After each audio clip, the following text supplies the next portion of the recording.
The vast emptiness of space held secrets beyond human imagination. For centuries, mankind dreamed of reaching the stars, wondering if they were alone in the universe. Little did they know that their wildest dreams and darkest nightmares were about to collide. In the year 2157, humanity finally made first contact. The Galactic Council, a group of advanced alien races, welcomed Earth with open arms. They'd promised peace, prosperity, and a chance to join the interstellar community. Humans were overjoyed. At last, they had proof they weren't alone. And the universe suddenly seemed full of endless possibilities. The Galactic Council appeared wise and benevolent. They shared some of their technology, helping humans cure diseases and solve environmental problems. Earth flourished under their guidance. Soon, humans began to establish colonies on other planets, spreading across the stars like seeds in the wind. Sarah Chen, Earth's ambassador to the Council, couldn't believe her luck. Every day, she walked the gleaming halls of the Council's massive space station, marveling at the alien architecture and diverse species around her. The station was a melting pot of cultures from across the galaxy, and Sarah felt proud to represent humanity in this cosmic gathering. "Welcome, Ambassador Chen." A tall, blue-skinned alien called Zaxlor greeted her one morning. "The Council is impressed with humanity's progress. Your species adapts quickly." Sarah beamed with pride. "Thank you, Counselor Zaxlor. We're honored to be part of this community." But behind the smiles and handshakes, a sinister plot was brewing. In secret chambers, away from prying eyes and eager human representatives, the Council's true face emerged. "The humans are advancing too quickly," hissed Krulfax, a reptilian being with gleaming scales. "They're unpredictable, dangerous. If we don't act now, they could threaten our dominion in a few centuries." Murmurs of agreement rippled through the room. The Council, which had ruled the galaxy for millennia, feared change. Humanity's rapid growth and adaptability frightened them. In their eyes, humans were a cancer that needed to be cut out before it spread too far. Zaxlor, who had just greeted Sarah warmly, now spoke with cold determination. "Then it's decided. We'll strike swiftly, wiping out their major population centers. The survivors will be easy to control." The Council voted unanimously. The fate of humanity was sealed with a simple raise of hands. Unaware of the impending doom, humans continued their daily lives. On Earth, children played in parks, scientists made new discoveries, and lovers shared quiet moments under the stars. In the colonies, pioneers built new homes and dreamed of a bright future among the stars. Sarah noticed something was off when several council members began avoiding her. Meetings were canceled, and she felt a growing tension in the air. But she couldn't have imagined the true horror that was about to unfold. The attack came without warning. On a quiet Tuesday afternoon, Earth's skies darkened as thousands of alien ships appeared. Similar scenes played out across human colonies. Before anyone could react, energy beams rained down from above, vaporizing entire cities in seconds. Panic spread like wildfire. Emergency broadcasts cut through regular programs, their urgent tones bringing terrifying news to every corner of human-controlled space. "We are under attack. This is not a drill. Seek shelter immediately." But there was nowhere to hide from this overwhelming force. The Galactic Council, once seen as humanity's mentors and friends, now revealed themselves as ruthless executioners. Sarah watched in horror from the Council station as reports flooded in. Billions dead in the first hour alone. Earth's defenses crumbled like paper before the advanced alien weapons. She couldn't believe her eyes as she saw familiar landmarks reduced to ash. "Why?" she screamed, confronting Zaxlor in a corridor. "We trusted you." The alien's eyes were cold, devoid of the warmth they once showed. "It's simply galactic politics, my dear. Nothing personal. Your species posed a potential future threat. We're simply neutralizing the problem." As the death toll rose and hope dimmed, a spark of defiance ignited in the human spirit. They had been betrayed, But they weren't defeated yet. In hidden bunkers and secret bases, survivors began to rally. The fury of humanity was about to be unleashed, and the galaxy would never be the same. The Galactic Council had made a grave mistake. They thought they were eliminating a threat. Instead, they had created an enemy unlike any they had faced before. Humanity's darkest hour was just the beginning of an epic struggle that would reshape the stars themselves. The skies over Earth burned red. What was once a beautiful blue marble now looked like a planet of fire and ash. The Galactic Council's attack continued without mercy, their ships raining death upon the helpless world below. In New York City, Sarah's parents huddled in their apartment, watching the horror unfold on their holoscreen. "I can't believe it," Sarah's mother whispered, tears streaming down her face. "Our own daughter is up there with those monsters." A blinding flash lit up the window. The couple turned just in time to see the Statue of Liberty melt under an energy beam. Moments later, their building shook violently. The attack had reached them. Across the ocean, in the sprawling megacity of Neo-Tokyo, chaos reigned. Massive alien walkers stomped through the streets, their legs crushing cars and buildings alike. People ran screaming, looking for any shelter from the onslaught. Akira Tanaka, a young police officer, tried desperately to maintain order. "This way," he shouted, waving people towards the subway entrances. "Get underground." But even as he worked to save lives, he knew it was hopeless. The aliens were too powerful, too merciless. A child's cry caught Akira's attention. A little girl stood alone in the middle of the street, paralyzed with fear as a walker approached. Without hesitation, Akira ran towards her. He scooped the child into his arms just as the walker's foot came crashing down, narrowly missing them both. In orbit, the scene was no less horrifying. The pride of Earth's space fleet, once thought to be at the cutting edge of technology, now seemed like toys against the Council's ships. Plasma beams cut through human vessels like paper, turning brave defenders into expanding balls of superheated gas. Admiral Chenwei, no relation to the ambassador, gritted her teeth as another cruiser exploded on her view screen. "Keep fighting," she ordered, even as alarms blared all around her bridge. "We have to buy time for the evacuations." But evacuation to where? The Galactic Council's attack wasn't limited to Earth. Every human colony faced the same ruthless assault. On Mars, the domed cities cracked under sustained bombardment. Decompression alarms howled as precious air rushed out into the thin Martian atmosphere. Colonists ran for emergency shelters, praying the backups would hold. Dr. Emily Roberts, lead scientist at the Olympus Mons Research Station, worked frantically to save years of vital research data. "We can't let them destroy everything we've worked for," she muttered, her fingers flying over the keyboard as she initiated emergency uploads. A violent tremor shook the station.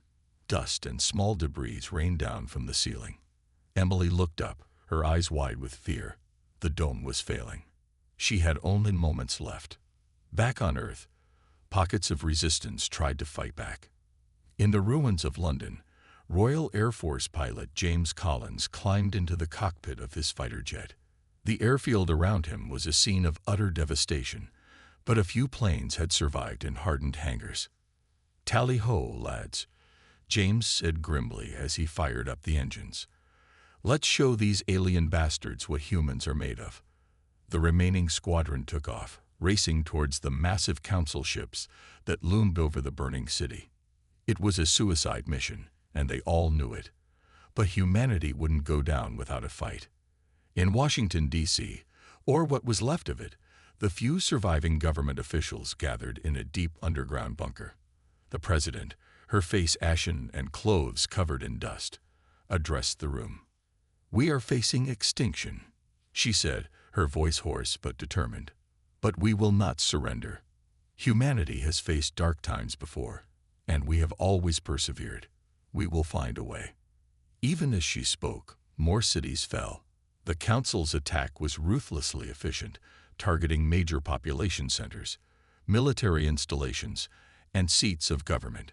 Billions had already perished, with millions more dying every hour. Yet in the midst of this unprecedented catastrophe, the human spirit refused to be broken. In the ruins of cities, survivors helped each other, sharing what little food and water remained. In hidden military bases, soldiers and scientists worked tirelessly, seeking any weakness in the alien onslaught.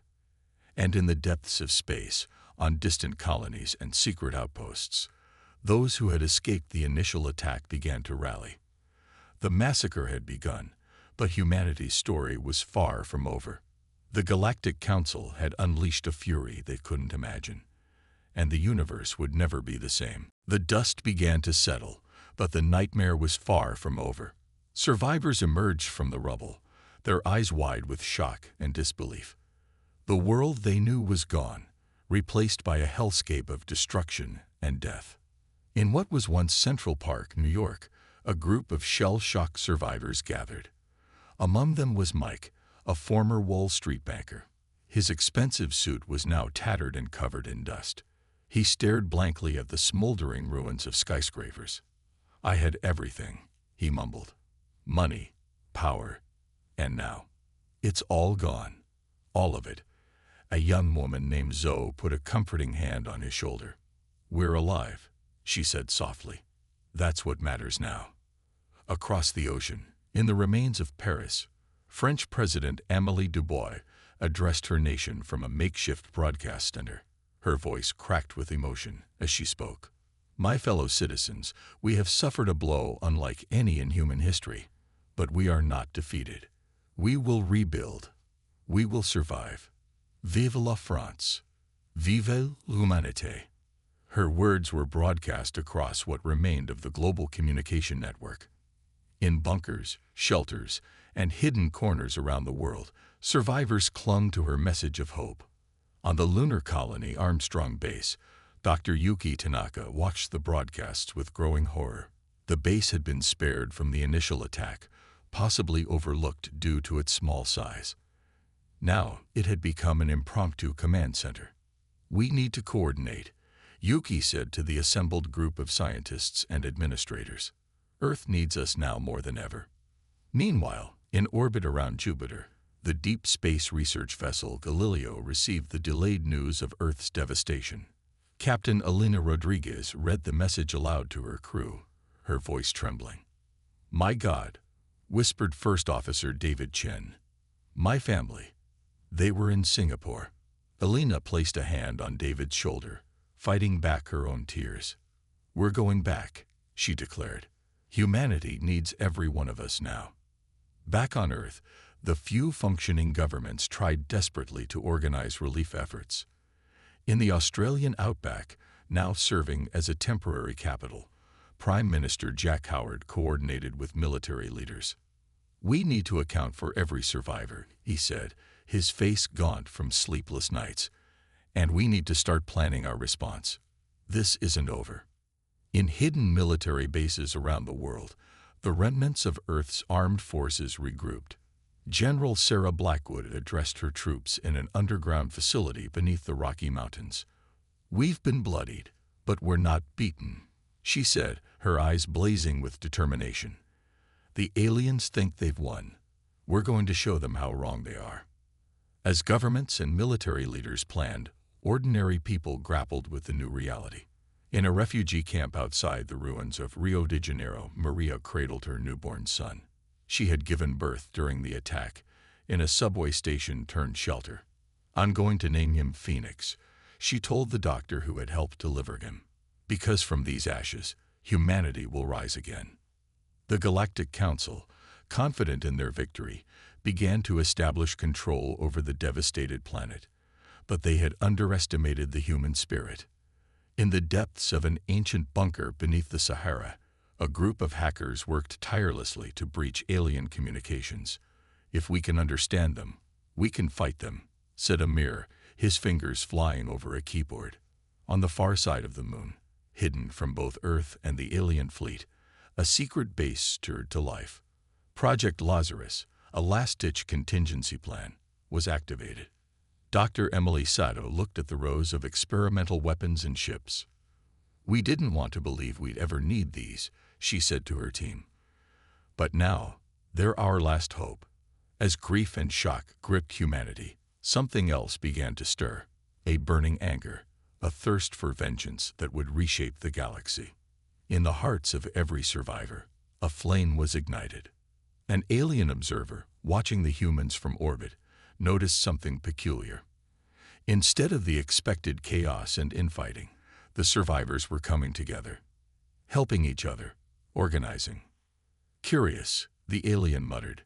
"Perhaps we should have hit them harder."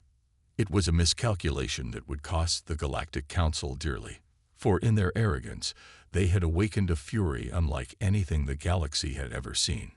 Humanity had been pushed to the brink, and now they would push back. The shock and grief were still raw, the pain unbearable.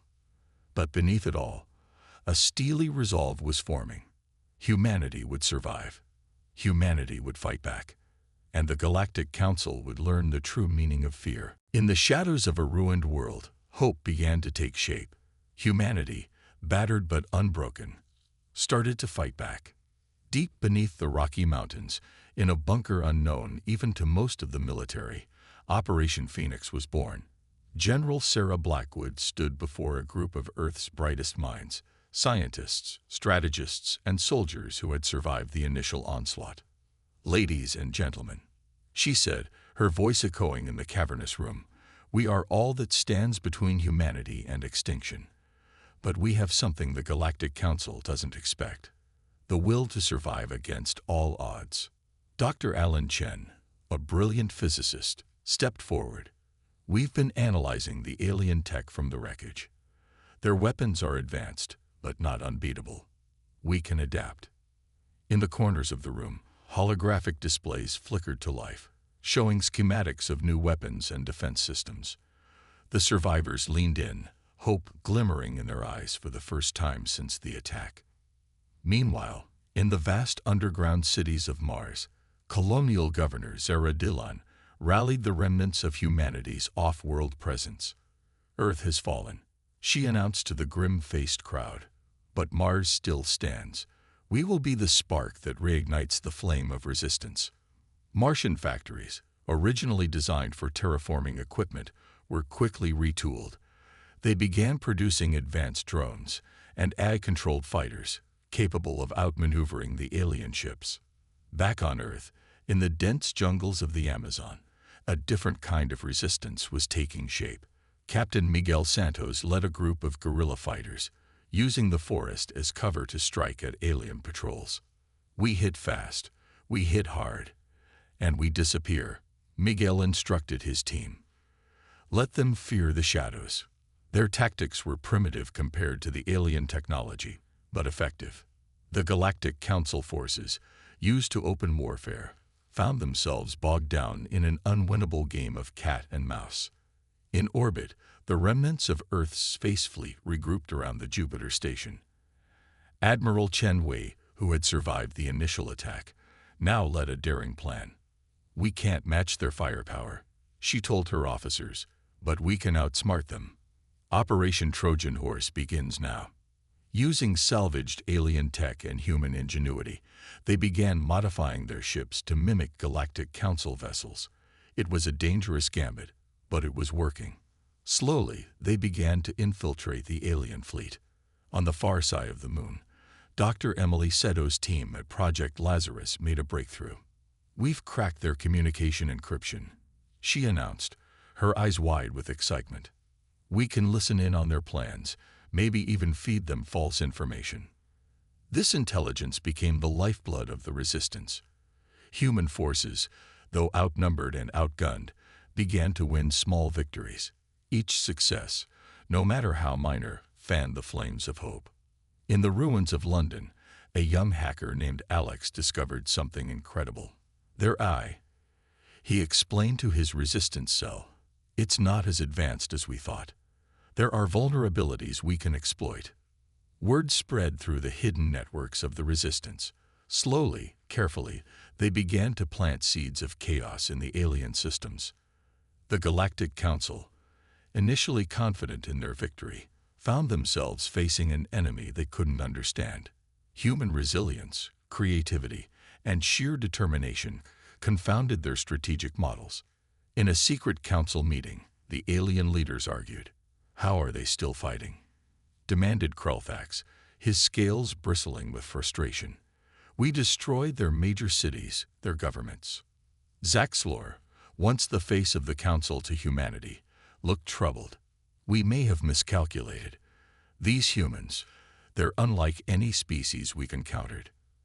As the meeting descended into chaos, a human spy drone, tiny and undetectable, recorded everything. The Resistance now had unprecedented insight into their enemy's plans and fears. Back in the Rocky Mountain bunker, General Blackwood received the intelligence with grim satisfaction. "Now we know," she said to her team. "They're not invincible. They can be beaten." The room erupted in cheers. For the first time since the devastating attack, real hope filled the air. Humanity was no longer just surviving. They were fighting back. In hidden bases, secret labs, and shadowy forests around the world and beyond, the Resistance grew stronger. The Galactic Council had wanted to exterminate humanity. Instead, they had forged them into a weapon of vengeance. The true war was just beginning, and humanity was ready. The galaxy would never be the same again. As the Resistance grew stronger, humanity's greatest minds worked tirelessly to turn the tide of war. In hidden labs and secret facilities across the solar system, a technological revolution was taking place. Dr. Yuki Tanaka, now leading a team of scientists on the moon, stared in awe at the holographic display before her. "We've done it," she whispered, her voice filled with excitement. "The new propulsion system is ready." The quantum fold drive, as they called it, was a leap beyond anything humanity had ever created. It promised not just interstellar travel, but the ability to outmaneuver the Galactic Council's fastest ships. On Mars, in the depths of Olympus Mons, Dr. Emily Roberts put the finishing touches on Project Lazarus. "Activate the AI," she commanded, her heart racing. The room hummed to life as the most advanced artificial intelligence ever created by humans came online. Unlike the rigid, predictable AIs of the Galactic Council, this one was adaptive, creative, and most importantly, loyal to humanity. "Hello, Dr. Roberts," the AI spoke, its voice calm and reassuring. "I am ready to assist in the defense of humanity." Back on Earth, in a hidden facility beneath the Amazon rainforest, Captain Miguel Santos watched as his soldiers trained with the new plasma rifles. These weapons, reverse-engineered from captured alien technology, packed a punch that could pierce even the toughest council armor. "Remember," Miguel shouted to his troops, "technology is just a tool. Your will to fight, to survive, that's what will win this war." In orbit around Jupiter, Admiral Chenwei oversaw the final modifications to the human fleet. The ships, once outclassed by alien vessels, now bristled with new weapons and defenses. "Status report," Chen demanded, her eyes scanning the readouts. "All systems go, Admiral," her second-in-command reported. "The stealth systems are online, and the new AI targeting computers are fully integrated." Chen allowed herself a small smile. For the first time since the war began, they had a fighting chance. Meanwhile, in the Rocky Mountain bunker, General Sarah Blackwood received reports from around the solar system. Each update brought news of another technological breakthrough, another step towards leveling the playing field. "It's time," she announced to her staff. "Prepare Operation Thunderbolt." As the Resistance geared up for their first major offensive, the Galactic Council grew increasingly concerned. Their once easy conquest had turned into a prolonged, costly war. In a secure council chamber, Zaxlor addressed his fellow leaders. "The humans are adapting faster than we anticipated," he said, his voice grave. "Their technology is evolving." Krulthax, the reptilian counselor, hissed in frustration. "Impossible. How could these primitives match our centuries of advancement in mere months?" But the evidence was undeniable. Human ships were now evading detection. Their weapons were breaching Council defenses, and most alarmingly, they seemed to be predicting Council strategies with uncanny accuracy. What the Council didn't know was that their own technology was being used against them. In a secret lab on Titan, Saturn's largest moon, Dr. Alan Chen had made a breakthrough in quantum computing. With this, he explained to his team, holding up a small glowing cube, we can process information faster than the Council's best supercomputers. We can crack their codes, predict their moves, and stay one step ahead. The cube was quickly integrated into the Resistance's command and control systems. Suddenly, humanity had the ultimate strategic advantage, the ability to outsmart their enemies. As these advancements spread through the Resistance, a new sense of hope emerged. Soldiers fought with renewed vigor. Scientists worked with increased determination. And for the first time, civilian survivors began to believe that victory might be possible. In New York, now a sprawling underground city, Sarah Chen, the former ambassador to the Council, addressed a crowd of refugees and resistance fighters. They thought they could break us, she said, her voice echoing through the caverns. They thought their technology made them invincible. But they forgot one crucial fact. Humanity doesn't just use technology. We innovate. We adapt. And now we will show the galaxy what humans are truly capable of. The crowd erupted in cheers. The momentum had shifted. Humanity was no longer just resisting. They were advancing. As news of these breakthroughs spread, the Galactic Council found itself in an unfamiliar position. Afraid. They had unleashed a force they couldn't control, and now that force was coming for them. The stage was set for a conflict that would reshape the galaxy. Humanity's technological leap had turned the impossible into the possible. The real war was about to begin. The vastness of space erupted in a dazzling display of firepower. Operation Thunderbolt, humanity's first major offensive against the Galactic Council, had begun. Admiral Chen Wei stood on the bridge of the HSS Avenger, Earth's new flagship. Her eyes gleamed as she watched the battle unfold on the holographic display. All ships, execute Maneuver Epsilon, she commanded. The human fleet moved in perfect synchronization, their quantum fold drives allowing them to appear and disappear across the battlefield in the blink of an eye. The Galactic Council ships, caught off guard by this new technology, struggled to keep up. Their once mighty fleet now seemed slow and predictable in comparison. On a Council warship, Captain Zextor watched in horror as human vessels materialized out of nowhere, unleashing devastating attacks before vanishing again. Impossible, he muttered. How are they doing this? Back on Earth, in the command center beneath the Rocky Mountains, General Sarah Blackwood coordinated the ground assault. Team Alpha, you're clear to engage, she said into her comm device. Across the globe, hidden resistance cells sprang into action. In the ruins of Paris, a squad led by Lieutenant Marie Dubois attacked a Council stronghold. Their plasma rifles cut through alien defenses like butter. For Earth, Marie shouted as they breached the facility. The aliens inside, used to easy victories, found themselves outmatched by the determination and new weaponry of the human fighters. Meanwhile, in orbit around Mars, a different kind of battle was taking place. Dr. Emily Roberts and her team launched a massive cyber attack against the Council's communication network. Activating Project Lazarus, Emily said, her fingers flying over the keyboard. The AI they had developed sprang to life, infiltrating the alien systems at an unprecedented speed. Across Council-controlled space, confusion reigned. Ships lost contact with each other. Weapons systems went offline. The carefully coordinated alien force began to fracture. On the Galactic Council's homeworld, the leaders watched in disbelief as reports of defeats poured in from across the galaxy. Krellfax, the reptilian counselor, pounded his fist on the table. How is this possible? He roared. They were primitives. We had them beaten. Zaxlor, looking older and more tired than ever, shook his head. We underestimated them. Their adaptability, their resolve. We've never seen anything like it. As news of the human victories spread, something unexpected began to happen.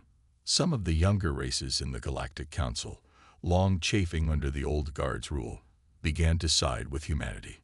On the planet Nexus Prime, Ambassador Lyra of the Nexelians addressed her people. For too long, we followed the Council blindly. It's time we stood on the right side of history. I propose an alliance with Earth. Similar scenes played out across a dozen worlds. The monolithic Galactic Council was crumbling from within, its flaws exposed by the human resistance.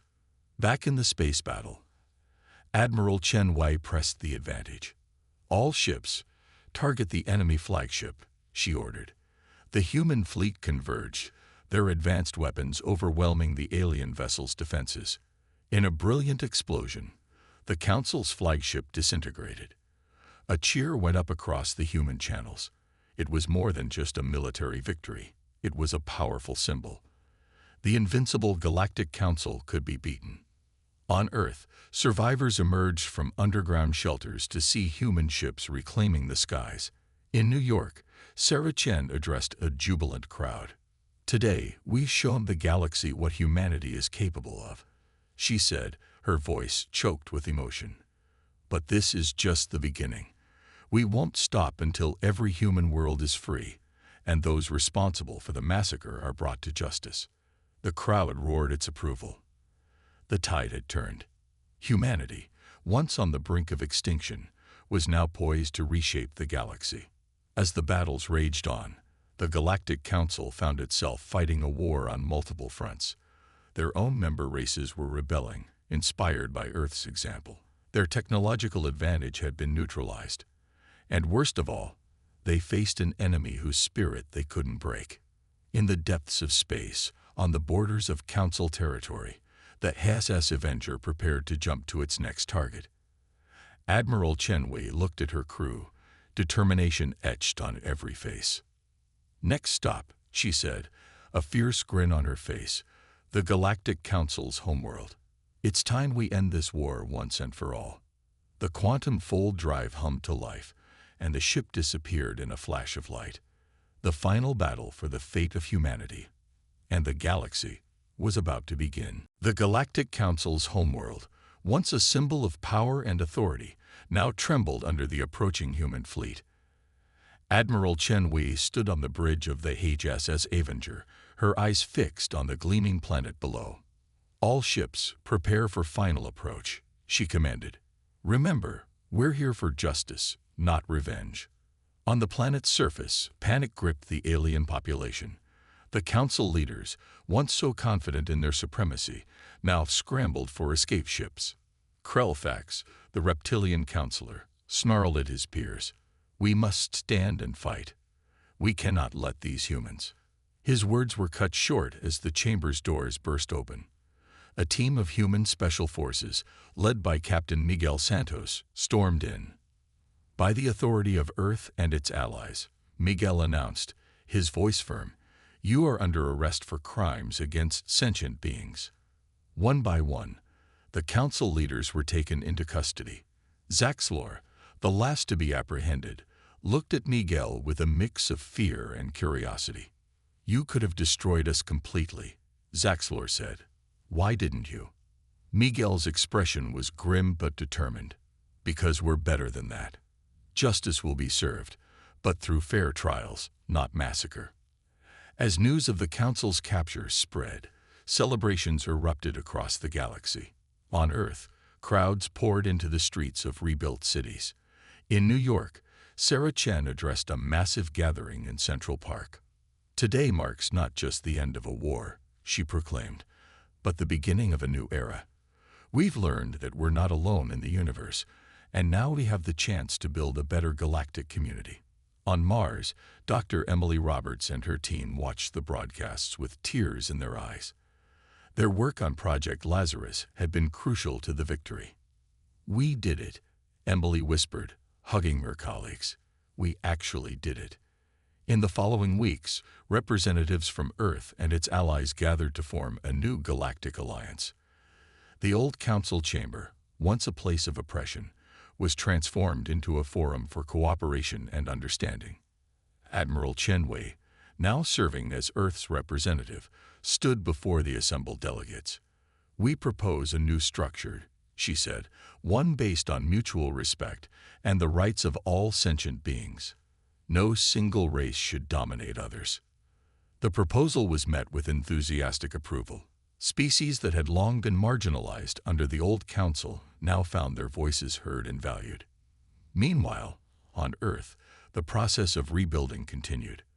The scars of the invasion would take generations to heal, but humanity faced the future with renewed hope and determination. In a quiet moment, General Sarah Blackwood stood at a memorial for those lost in the war. She ran her hand over the names etched in stone, tears in her eyes. "We did it," she whispered to the fallen. "We saved our species, and we're going to make sure this never happens again."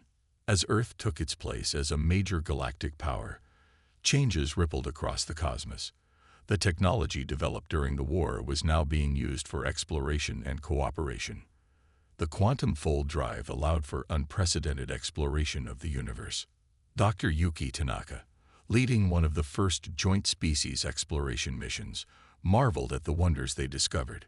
"We've opened up a whole new chapter for science," she told her diverse crew. "Together, we'll unlock the mysteries of the cosmos." Back on the Galactic Council's former homeworld, now renamed Unity, the trials of the old leaders began. It was a solemn process, broadcast across the galaxy as a testament to the new era of transparency and justice. Zaxlor, standing before the court, finally understood the true strength of humanity. It wasn't just their technology or their fighting spirit, but their capacity for both justice and mercy. As the galaxy settled into a new peace, humanity found itself at the forefront of a bright future. The species that had once been dismissed as primitives now led the way in diplomacy, science, and exploration. Sarah Chen, watching a group of alien children playing with human kids in a park, smiled to herself. "This is what we fought for," she thought. "Not just to survive, but to thrive, to learn, to grow." The stars, once a source of terror and invasion, now beckoned with promise. Humanity, tested by fire and tempered by adversity, stood ready to face whatever challenges the universe might bring. As the sun set on this new era of galactic cooperation, the words etched on the new Alliance headquarters summed up the spirit of the times. United in diversity, stronger together. The galaxy would never be the same, and humanity's journey was just beginning.